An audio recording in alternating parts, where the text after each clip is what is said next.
আজকে লক্ষ্মী পুজো। দেখো দিদিন কত সুন্দর করে সাজিয়েছে।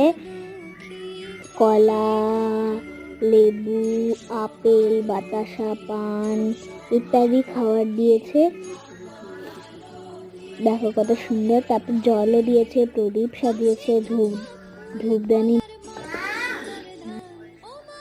যদি এরকম পুজো কারোর দরকার হয় তাহলে আমাকে বললো, আমি দিদিনকে বলে দেবো এই পুজোটা করে দিতে।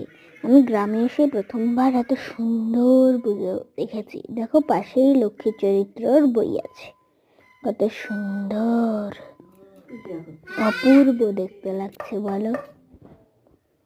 আচ্ছা, আমরা এখানেই শেষ করলাম, কারণ আমি এরকম কখনো লক্ষ্মী পুজো দেখিনি।